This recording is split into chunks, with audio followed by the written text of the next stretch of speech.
Please please అమ్మా.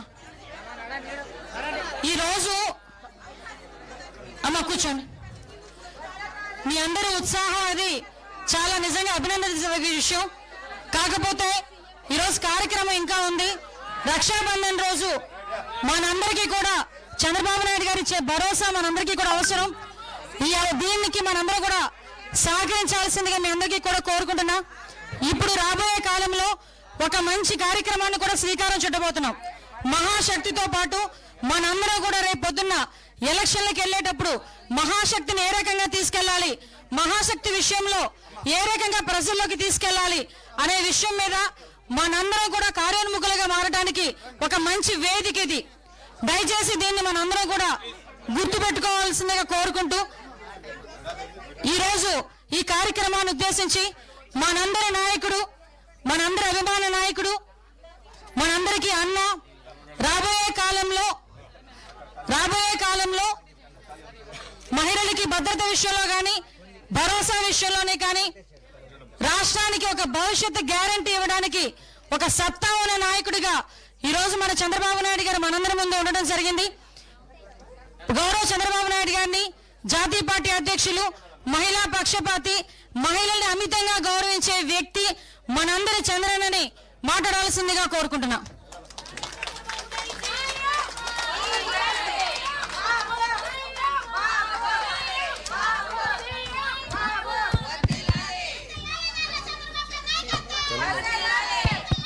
Sound correct పెట్టి.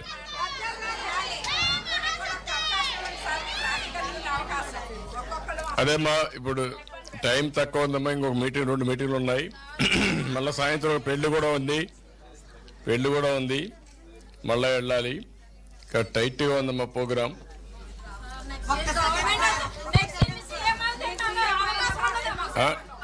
ఉంటుందమ్మా.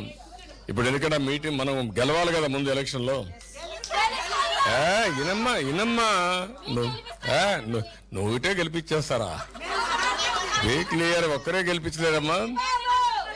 మొత్తం అందరం కూడా మొత్తం పార్టీ యంత్రాంగాన్ని అంతా సమాయత్తం చేయాలి, ప్రజల్లోకి వెళ్ళాలి. నా వంతు బాధ్యత నేను చేయాలి, మీ వంతు బాధ్యత మీరు చేయాలి.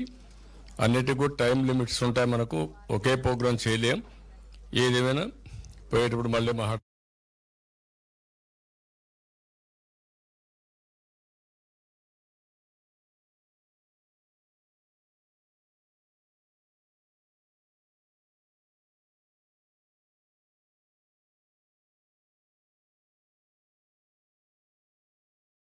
అది తప్పకుండా చేస్తానని చెప్పి కూడా మరొక్కసారి అందరికి హామీ ఇస్తున్నా.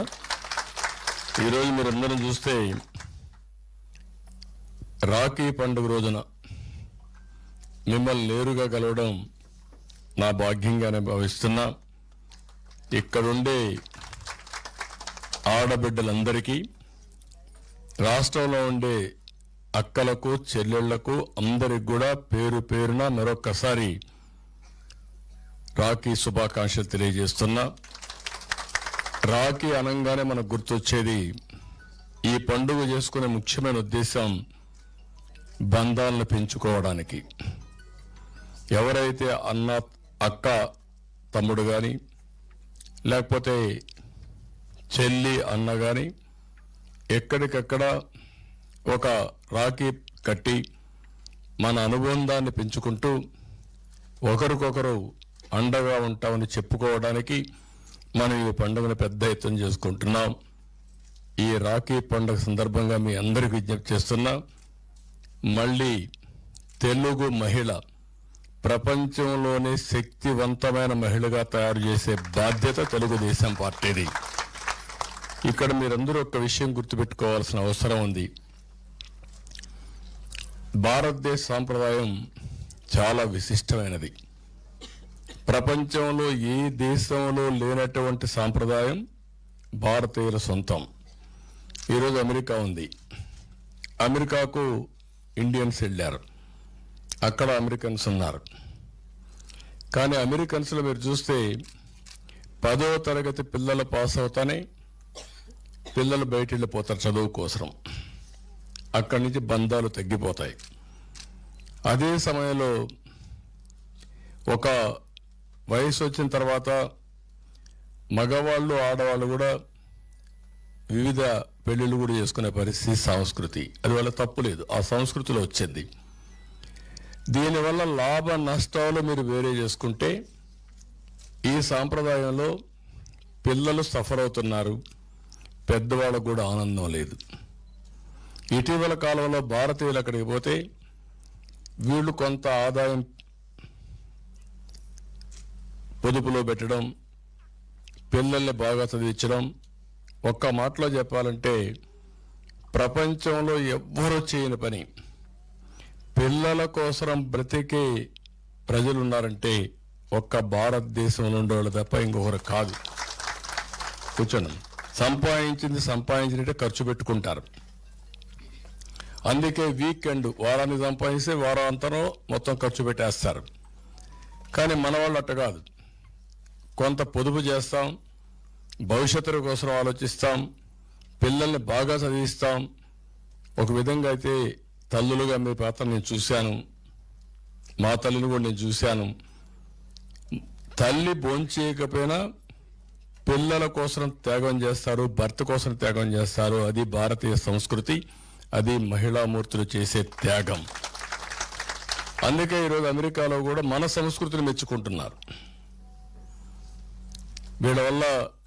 ఎందుకంటే ఓసారి పెద్ద అయిన తర్వాత విడాకులు ఇస్తే పిల్లలు తల్లిదండ్రుల పేరు చెప్పుకోవాలంటే కూడా కొంత మానసికంగా ఆందోళన ఉంటారు. కానీ మనకు అలాంటి సమస్యలు లేవు. ఈ సందర్భంగా నేను మిమ్మల్ని అందరినీ తెలియజేసేది ఏంటంటే, భవిష్యత్తులో నేను ఈరోజు ఇచ్చిన ప్రోగ్రాం మహాశక్తి ఎప్పుడు కూడా దూరదృష్టి ఉండాలి.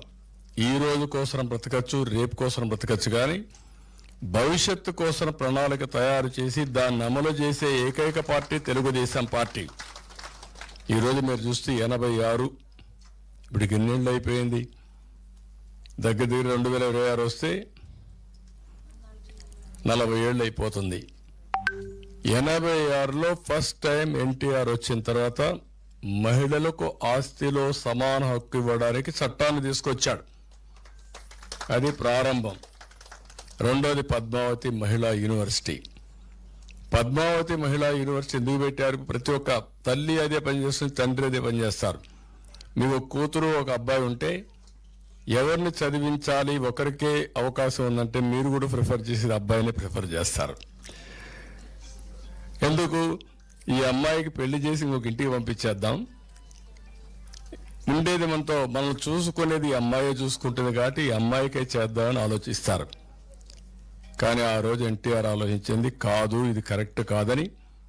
మహిళలకు ఆస్తిలో సమాన హక్కు పెడితే సమానంగా చదువుకునే అవకాశాలు వస్తాయని సమాన హక్కు కల్పించిన మహానాయకుడు ఎన్టీ రామారావు గారు. అప్పటికి కూడా చాలా సమస్యలు ఉంటాయి. నేను ఆలోచించి మొట్టమొదటిసారిగా మీరు ఒకసారి చూస్తే ఆ రోజుట్లోనే నేను ఒక కార్యక్రమం తీసుకొచ్చాను. బాలికా శిశు